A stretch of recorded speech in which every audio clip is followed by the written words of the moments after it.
ما دلبری کنی آق فیروزه بدون میاد ازش اصلا خوشم نمیاد. چی؟ هزر است اسم شبی؟ قباحت داره؟ صداتون 7 کوچه اون ورتر پیچیده؟ این چه معنی داره دختر اینجور صدا از خودش در بیاره؟ بروارید نخ بکنید خواب آرومتون از سر نپریده؟ برید بگیر بخوابید. چش استغفرالله. ببخشید چشم غلط کردیم. من نبودم والله قدیما عجوج بجوج میدیدیم صدامون در نمیومد.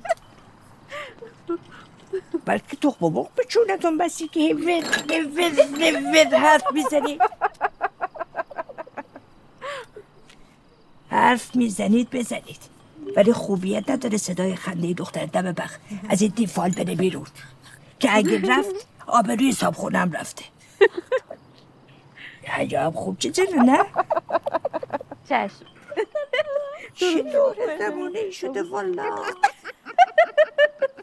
حالا بذار یه آبروی از این پسر ببریم رب برو پیش بیاد جلو نظرش.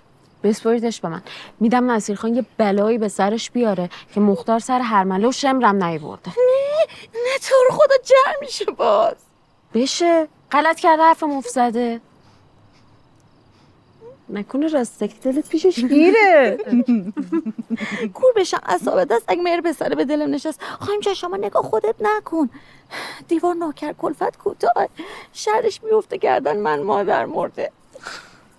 خدا چرا من کلفت خونزاد آفریدی؟ حق تو بگیر خب. کدوم حق؟ من یه عرضه دارم یه را در رو پیدا کنم که یه روز بالاخره این خونه برم بیرون خانوم خودت بشم. البته شما محبوب خانوم خیلی دوست داره. اشالله یه روز بشه خانوم خودم بشم، سرافراز بشم، از سر خانومی خدمتتون کنه. تو که سرجازی خودمی.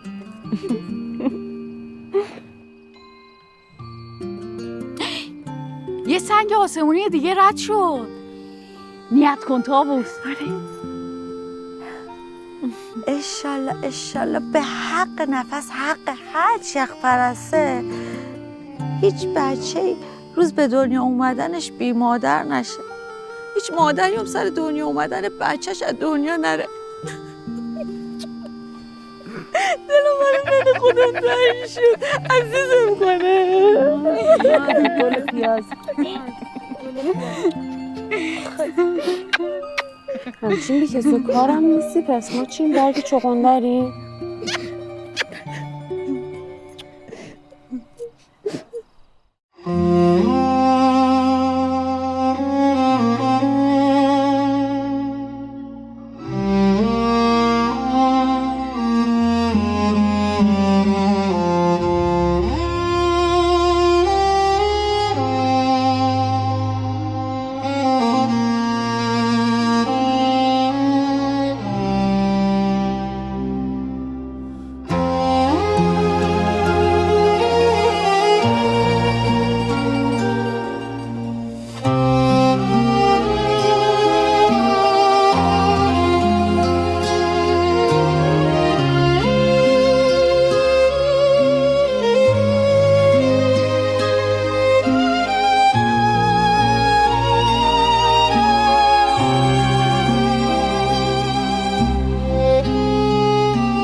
محبوب مادر پاشو. محبوب جان پاشو.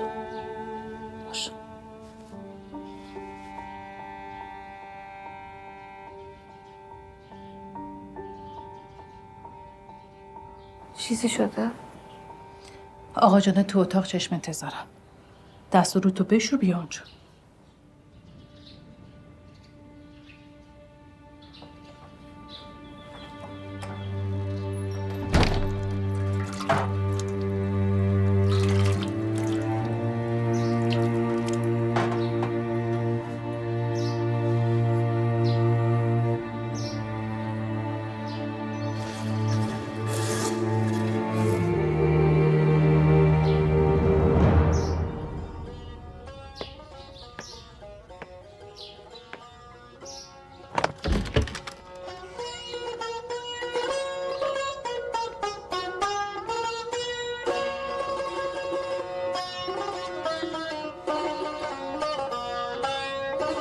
اوقات بخیر آقا جان. بخیر دختر جان. بخیر. هوش و گوشم به شماست. وقت فوتوی سر سال نبودی امسال؟ قصه دیروزتون برای همین بود؟ نه فقط برای همین. قصه چه ماتمیو میخورید دم نمیزنید آقا جان؟ شما انقدر دست به ساز نمیشید مگه اینکه دلتون خیلی ناخوش احوال باشه. خوب زیج میشینی زاغسی آقا جانتو چوب میزنی. اسباب غم و غصه فراوونه دختر جان. یکی دوتا که نیست. منم یکیش؟ کاش همه نگرانی ها شبیه تو بود که گلی همچو رخ تو به همه بستان نیست. نه هر مرغی بود مرغ شباویز، نه هر اسبی بود مانند شبدیز، نه هر معشوق شیرین است و عاشق، نه هر عاشق بود مانند پرویز. ولی فرهاد از خسرو پرویز بیشتر عاشق بوده ها. بله شاید، اما برای عشق که نمیتونیم ترازو بیاریم سنگ بذاریم توی کفش. نه شدنی نیست مگه اینکه چشم منو دور دیدید؟ پدر و دختر سازه درد دل کوک کردین. افتادین به شعر خوندن؟ سلام آقا. حسودیتون شد خانما. شما که یه اون با آقا جان همین کار رو کردین. این از تو آستین جواب در آوردنش به شما رفته آقا. بس که تو گوشش شعر خوندی. خانما هزار حسن از شما بردم این یکی از آقا جان. میون دارید به کی رفته مادر؟ دیشب اگه نبودی معلوم نبود چی میشد. این یاد گرفتنیه، ارسی نیست. منم شاگرد آقا جانم هستم. بله درسته. دده به دایش میره، ببه به باباش. خدا به داد شوهرت برسه محبوب با این زبونت. اگه رو پا رو برت نگردونم باید کلامونو بندازیم هوا. علل حساب این که این زبون حزن آقا جانمو کم نکرد. چی پیش آمد کرده آقا جان؟ خیره دختر جان خیره. بابت خیر غم دارید؟ بابت منصوره؟ برو حافظ بیار بخون.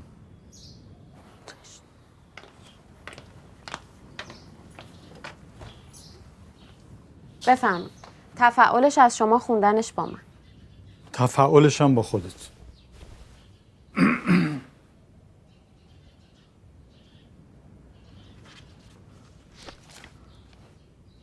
خیز و در کاسه زر آب طربناک انداز، پیش از آنی که شود کاسه سر خاک انداز. پیش از آنی که شود کاسه سر خاک انداز. پیش از آنی که شود کاسه سر خاک انداز. عاقبت منزل ما وادی خاموشان است، حالیا قلقله در گنبد افلاک انداز. انگار از دل من نیت کردی. نیت کردم نیت آقا جانم هرچی باشه همون بیاد. خب حالا که لسان الغیبم تایید میکنه قلقله اندازیم در گنبد افلاک. خانم بسم الله، من بعدش با شما. جناب عطادوله برای پسرشون اصلان طلب خواستگاری کردن. خب این که بار اول نیست. دیگه حاجت به تفاعل و زحمت به خواجه نبود. اما این نوبه توفیر داره. آقا جانت مصلحت دیده به درخواستشون رخصت بدین. چی برگشته که رأی آقا جانم عوض شده؟ پس این انیس خانم خیاط باجی برای همین اومده بود خونمون کنگر خورده بود لنگر انداخته بود؟ این نیست که بیخبر بوده باشه محبوب جان. حالا جلو آقا جانت شرم و حیاداری به رود نمیاره اون یه حرف دیگه است. خب اینا از بزرگونن. سرشون به کلاهشون میارزه. نمیشه که همیشه بی بهونه نآورد. بی بهونه نیست خانما. این جناب ارسلانخا یه بچه داره از زن مرحومش. این لشکر خواستگارای امروز فردا هیچ کدوم نیستن ها. همه رفتن خونه بخت. اون وقت تو میمونی و دل من بدبخت. جناب عطادوله شهره شهرن. این خانواده رو همه از ریز و درشت میشناسن. خودشو پسرشو. مادرش هم که 16 است. دیگه مرگ میخوای؟ برو اونجایی که نادرشاه رفت. نازنین خانم. نه آقا بذارید بدونه. ازدواج فصل داره مادر. میوه شیرین بهار تو پاییز پلاسیده است. اینجور نیست که تو هر روز جوونتر و ترکل ورکلتر بمونی. اون وقت گوشون خواستگار بیاد به خاکساری قطار. نمیشه که هر کی در این خونه رو میزنه ما ندید بگیریم. اون وقت میشینن پشت سر میگن لابا دختری بصیرالملک خدایی نکرده عیبی چیزی داره که خواستگارشو پس میزنه. شایدم زبونم داره استغفرالله بختشو بستن. نمیشه که ما هر بار به سازتو برقصیم. من که حرفی نزدم خانم جان، شما اینطور منو بسی به تیر تپونچه. تو حرفم نزنی من از اون چشمات حرف دلتو میخونم. شیرین و فرهاد و لیلی و مجنون قصه‌ست مادر. از میون این میرزا قشمشمای روزگار نه مجنون در میاد نه فرهاد در این خونه رو میزنه. وجود بی عیبم خداست. کفایت میکنه دیگه خانم. جناب عطاالدوله چندین بار درخواست کردن بیان، من هر بار به بهانه‌ای رد کردم. علی حال این بار وعده کردیم که به زودی بیان برای خواستگاری. خودتو برای این مجلس مهیا کن. نمیدونم چم بود، چه دردی داشتم. انگار درد بی درمون داشتم. خب چیکار کردین؟ چطور شد؟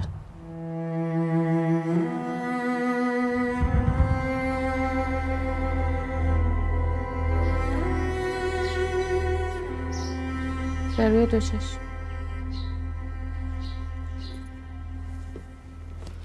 Vous êtes allé. Vous êtes allé. شما تکرار کنید. Vous êtes allé. درسته؟ Vous êtes allé. آفرین. آنها رفتند. مذکرش میشه ils sont allés. Ils sont allés. محبوب خانم. مزاحم نشین، درس و مشق دارین. ببخشید. سلام، حال شما خوبه؟ Oui, je vais bien, merci. Je vous remercie. بله، ممنونم. مرسی. چی شده داده خانم؟ روم سیاه، عذر تقصیر محبوب خانم. ببخشید مزاحم درستون شدیم. چی شده داده خانم؟ سورچی خواهرتون نصحت خانم پیغام بردن شوهر خواهرتون 2 شب دارن میرن ده خودشون سرکشی. گفتن شما 2 شب تشریف ببرین مهمونی منزل خواهرتون که ایشون تنها نباشن دیگه. نصحت؟ نه. ها، با اون همه خدمه هشن دیگه آباجی بزرگ است، نمیشه رو حرفشون حرف آورد، حرفشون زمین نمیشه گذاشت. نه از قدیمون گفتن کوچیک‌تر رو باید حرف بزرگتر رو آونگون گوششون کنن. آونگون میدونی چیه؟ نه چیه؟ داده خانم شما نمیخواد به من یاد بدی. برو بیرون. یه اخته. اسم شما چیه؟ جنیفر. جنیفر. چقدر دوست داشتم اسم بچه‌م بذارم جنیفر. آخه به جون خودت. چقدر خوشگلی شما. داده خانم مگه ببخش. نمیگم برو بیرون؟ چقدر این سیاست، این زاغال چیز خواستیم بگیم. حتما تعارف مرسی. نکنید. دستتون درد. خجسته خانم چیز خواستیم بگیم. ماشاءالله ماشاءالله. ببخشید. خب میریم برای ادامه. مذکرش میشه ils sont allés. Ils sont allés.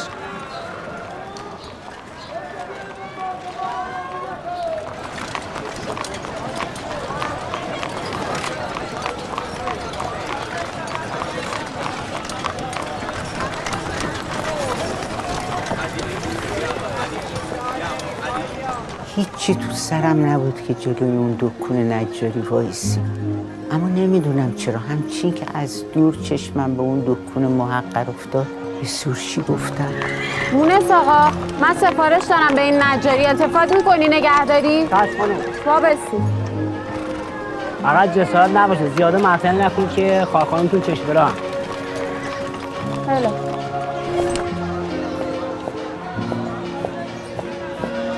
نمیدونم چی کار داشتم، چه سفارشی داشتم، پس چرا میلرزیدم. دلم میخواست وقتی از جلوی این دکون رد میشم یه نگاهی توش بندازم، پس چرا تو دلم میگفتم الهی بمیره.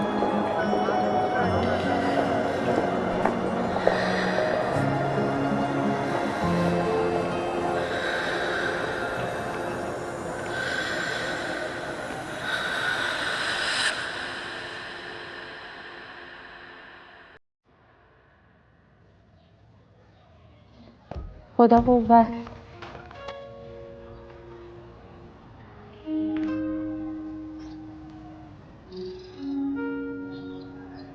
شما قاب عکس چوبی هم درست میکنی؟ تا چه قابی باشه خانم؟ یه قاب عکس معمولی. چه اندازه‌ای؟ اندازه چه اندازه‌ای؟ اندازه یه رحله کتاب. درست میکنی؟ برای شما بله.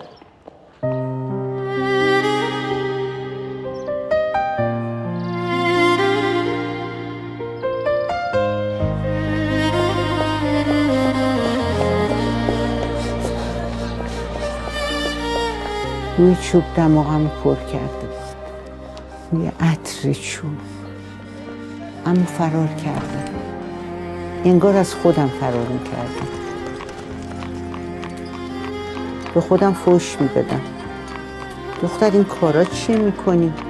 مگه دیوونه شدی؟ چرا فرار میکنی؟ دویدنت برای چیه؟ چرا آبروریزی میکنی؟ خدا بکشتم. دیگه از اینجا رد نمیشه. مرتیکه پر روی وقیح.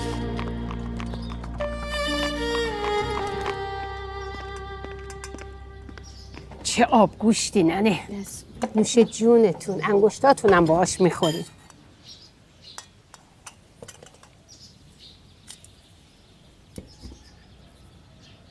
با مزه شدی آباجی، پیچیدی موهاتو.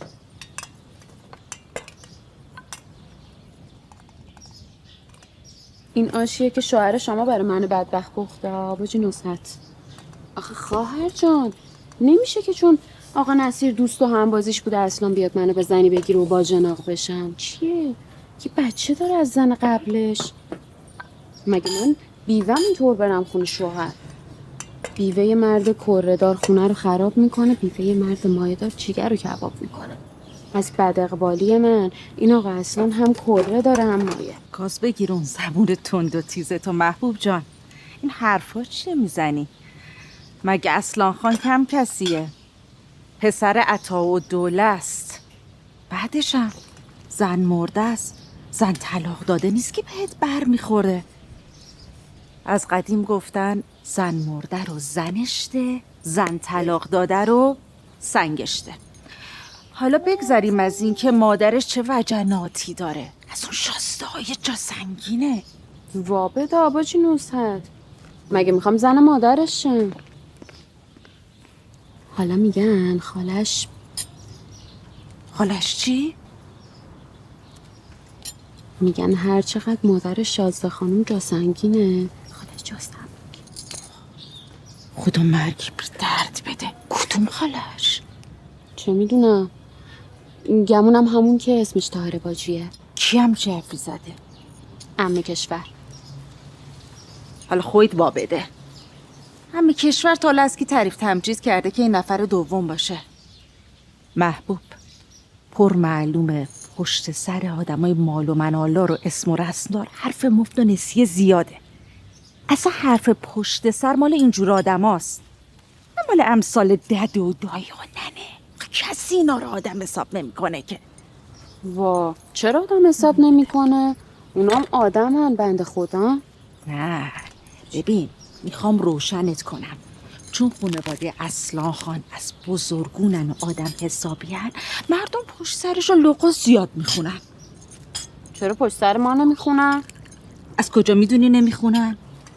شاید میخونن و تو خبر نداری. اگه نشنیدی هم بهتره که نشنوی، چون نرخ حرف مردم بلا نسبت نرخ پیشگل و فضل است. کی میخرد؟ هیچکی.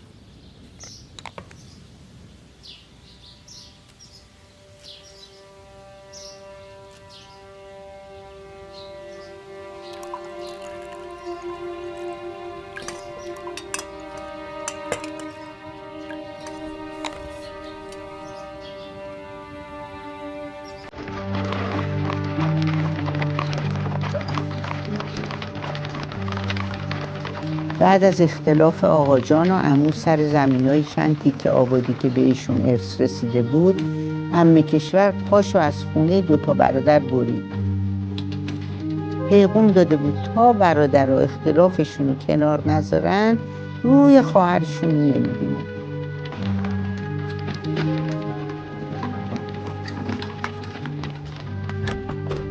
سلام خانم. قدم رنجه فرمودین. سلام. کشتم خانم. بفرمید. قدم رنجه فرمودین. بفرمید. علیکم سلام. بفرمید. اما خبر خواستگاری پسر عطاالدوله اونقدر بزرگ بود که عمه کشور بعد از چند سال سرزده راهی منزل ما شد. سلام عزیز خانم جان. قدم سر چش ما گذاشتی. علیکم سلام. علیکم سلام. کاسه داریم آرک و برک، تو پر کنی من پر ترک.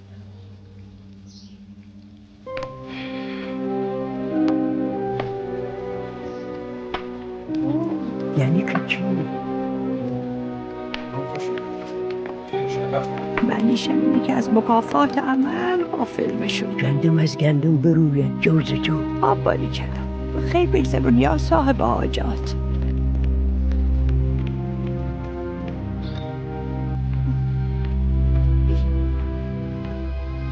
جلدی با آبی. نه خانم این شیرینی چی شد؟ چشم خانم جان. رو چشم. بفهم. شیرینیو که گرفتی جلو مهمونا زل نمیزنی که بردارن. پس چیکار کنم؟ هیچی، رد میشی. اینجوری خمم وای نمیستی. صاف، حالا خیلی هم صاف نه. قوز نکنی ها. باشه آباجی، خاطرت چم.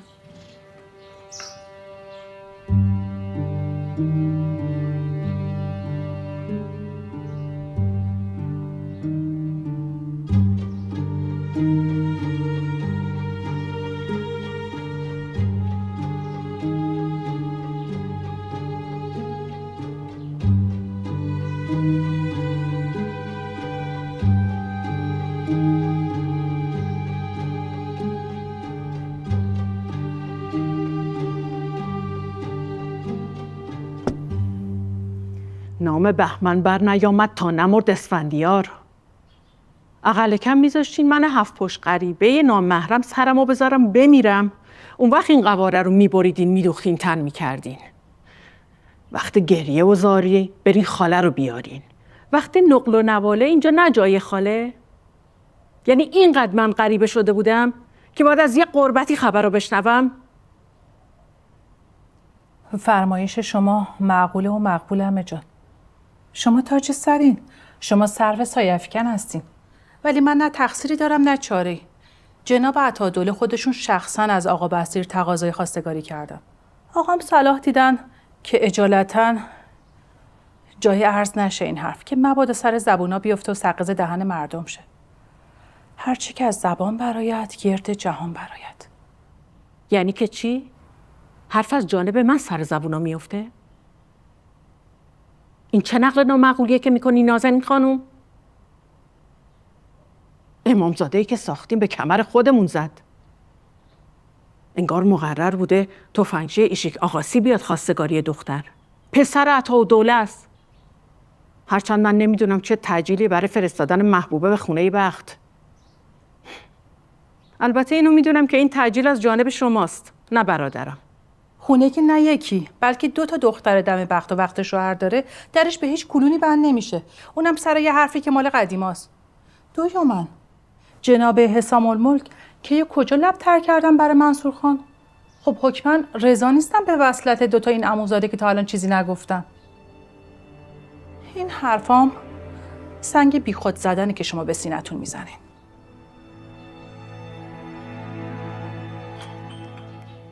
چایی که آوردی حواست باشه اول جلوی بزرگترا میگیری بعد جلوی کوچیکترا. از کجا بدونم کی بزرگتره کی کوچیکتر؟ بپرسم ازشون؟ علم غیب که ندارم. چشم که داری؟ التفات کن محبوبه جان. بعد خیلی سنگین و با وقار از مجلس میای بیرون. نه تعجیل کن که بگن ترسیده، نه آسه بیا که بگن ماسیده. مگر اینکه ازت بخوان بمونی تو مجلس. اگه نخواستن چی؟ میخوان آباجی، خیال تخت میخوان. مگه نه؟ آره ننه، فضولی نباشه ها، ولی او دوره وقتی یه خواستگار برای یه دختر خوشگل و خوشبر رو مثل محبوب خانممون می اومد، یه خورده اسبن میذاشتن پر چارقدشونو که چش نخوره دخترمون. همین حرفا رو تو گوش بصیر ولنگیری که این دوتا برادر اینطور از چش هم افتادن. ولی دونسته باش، استخون قوم و خویش دور ریختنی نیست. هر چقدرم گوشت همو بخورن. ایوا، این چه فرمایشی میفرمایید عمه خانم؟ من به جان 3 تا دخترم اگه من کلومی بابت این چیزا گفته باشم، خدا نیاره اون روزی رو که من بخوام عموی بچه‌هامو از چشم پدرشون بندازم. نه اینکه منو از چشم بصیر ننداختی. ایوا، یه کاری کردی باهاش سرنه قضیه تو دوله لایق ندونست 2 کلون با من صلاح و مشورت کنه. سیاه بشی بخت، ببین چطور سکت از اعتبار افتاده کشور. خدا نیاره آباجی کشور خانم. نه من، کلهم تمام این خاندان از سکه بزرگی شماست اعتبارشون. سلام آقا. موجه که روی چشم سنگینی نداره، تصدقتون دارم. مشرف فرمون. والا چی بگم؟ اگه این سر و زبونم نداشتی الان 1000 بار بود که فاتحه خواهر برادری ما خونده شده بود خلاص. بعدم اگه خوش اومدم چرا خودت نیومدی پیشواز؟ چرا زنت باید خبرت کنه که بیای؟ من اگر بی خبر می بودم از حضور شما از نازنین خانم می رنجیدم.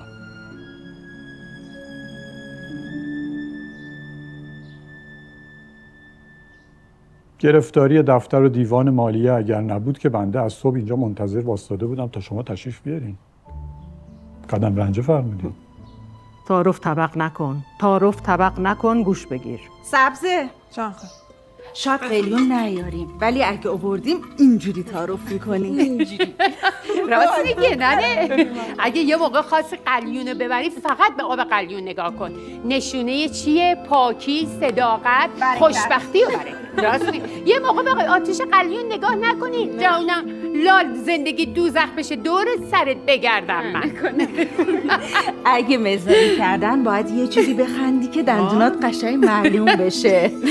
ولی اینجوری هره پره را نندازی، زبون کوچیکتو نباید. بچه جون بخندن.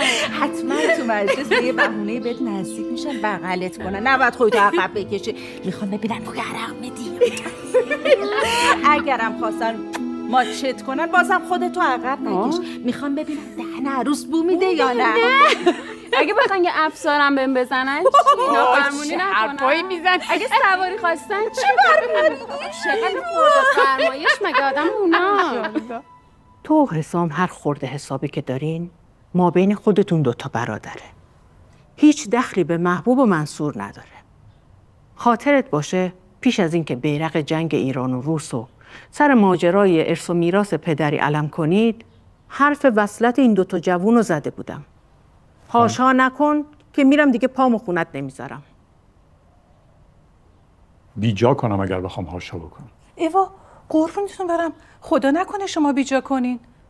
شما این حرفا رو به جناب حسام الملک بفرمایید. حق بدین به ما که تو یه قلم نمیتونیم پیش دستی کنیم واسه دخترمون منصور خان خواستگاری کنیم. من حرف شما رو سر چشم میذارم. حالا وصلت محبوبه و منصور سر نگرفت، فکر دیگه‌ای برمی‌داریم. بنده هنوز سر حرفم هستم. محبوبه آخرین دختر من نیست. خجسته هنوز توی منزله.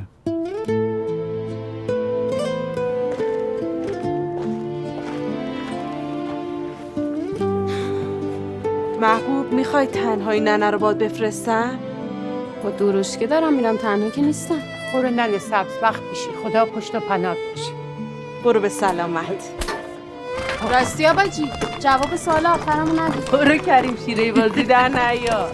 نوست باجی راهنمایی میکرد چطور شیرینی بگیرم، چطور چایی بیارم، چطور قلیون تعارف کنم.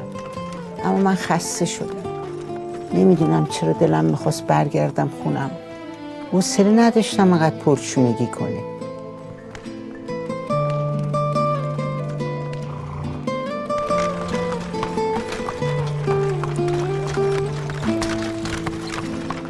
وایس آقا، بی زحمت نگه داریم، پیاده میشم. خانم کوچیک هنوز چند تا کوچه مونده.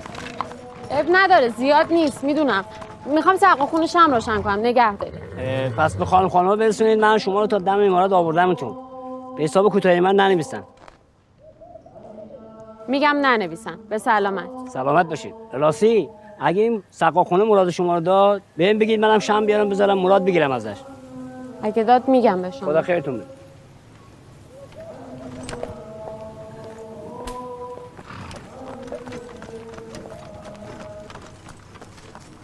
سلام، شم میخواستی؟ آره. یه شم بشه. بفرم. 2 تا میخوام. یکی دیگه هم بده. بفرم. نیست. خدا بده برکت. شتیلو بده بیاد.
سلام خانم کوچولو.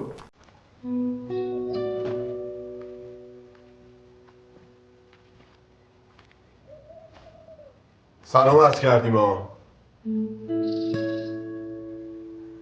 علیک سلام. شما ظهرا تعطیل نمی کنی؟ وقتی چشم انتظار باشیم نه. مگه چشم انتظار بودی؟ بله که بودیم. چشم به در خوش شد.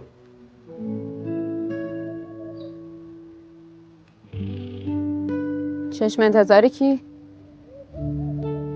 چشم انتظار شما.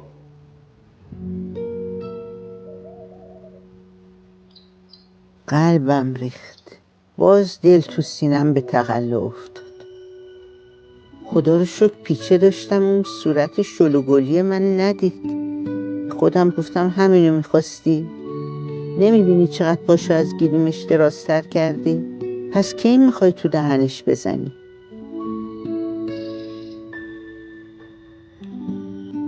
با من کاری داشتی؟ مگه شما قاب نمیخواستی؟ خب براتون ساختن دیگه. بیاید داخل، اونجا خوبیت نداره. با خودم گفتم خب الحمدلله. نیت بدی نداشته.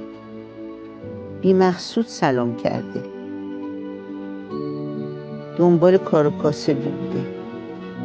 با این همه باید از فردا چادرم رو عوض کنم.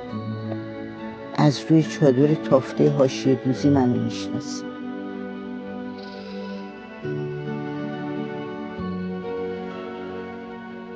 ولی من که اندازه نداده بودم. چرا دیگه؟ گفتید اندازه یه رحل کتاب. چسب قشنگی روش کندی. اما من که نخواسته بودم.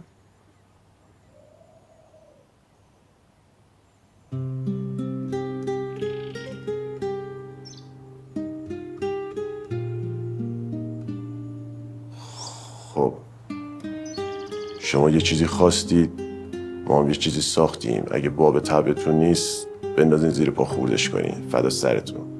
یکی دیگه میسازم.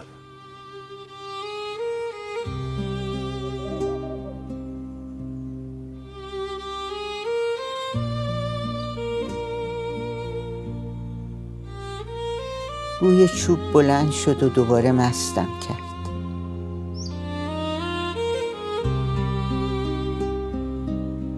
تا اون موقع نمیدونستم چوب چه بوی خوشی داره.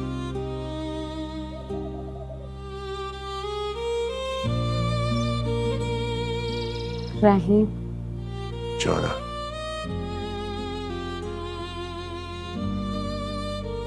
نه با شما نبودم، دیدم اینجا اسمتون رو نوشتین خوندمش. اختیار زبونم از دستم در رفته بود. دلم میخواست حرف بزنم. شما ظهرا نمیرین خونه، زنتون ناراحت نمیشه؟ من زن ندارم، خودم و خودم. کسی هم نشون کرده ندارین؟ چرا؟ دلم هر ریخ پایین. با خودم گفتم حالا راضی شدی دختر؟ این جوون داره زن میگیره. اون وقت تو دختر بصیرالملک خودتو سکه یه پول کردی.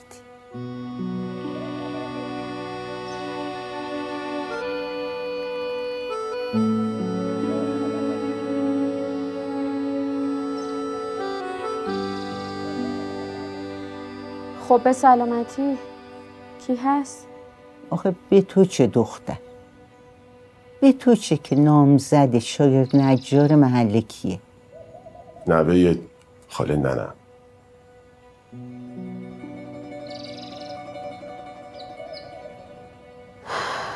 مبارکه باشه ایشالله. پس همین روزا شیرینی هم میخوری؟ مبارک ننم باشه، من که نمیخوام. برای حلوامو بخورن. خدا نکنه. پولش چقدر میشه؟ بابت چی میخوای پول بدی؟ بابت این قاب. ما اونقدر هم کاسب نالوتی و مشتری پرونی نیستیم ها. خب نداره دیگه. ناصرتمون کاسبه همین محلی دیگه. 2 تا تیکه چوب قابل اینو نداره که شما بخوای حرف پولشو بزنی، یادگاری ما باشه، قبولش کنی. صاحبش قابل اختیار داری. دستون درد نکن.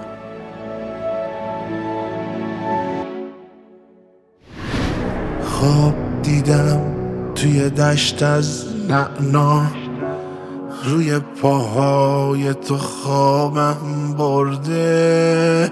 نمیدونی که همین خواب سبک چه بلایی به سرم آورده. جنازم قلم نقاش طبیعت مثل یه سیل به کوچه ها زدم، رختی از گریه با بارون تنمه. حق بده به هم بریزم بی تو، اولین تجربه مردنمه. داشت نگاه میکرد. تیر نگاهش رو احساس میکردم. وای بوی چوب رنده شده چقدر خوب بود. چقدر چشماش، نگاهش خواستنیه. این هم قابه. اینو رحیم ساخته؟ آره.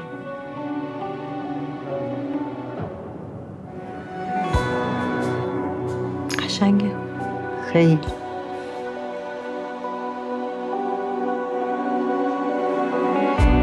تلخ روزا مثل حرفای توه، جای من نه، زندگی جای توه. چشم نه بگو 2 تا دالون خیز که هنوز محو تماشای توه. این روزا حس میکنم که ریه هام شیشه خالی اطرای توه.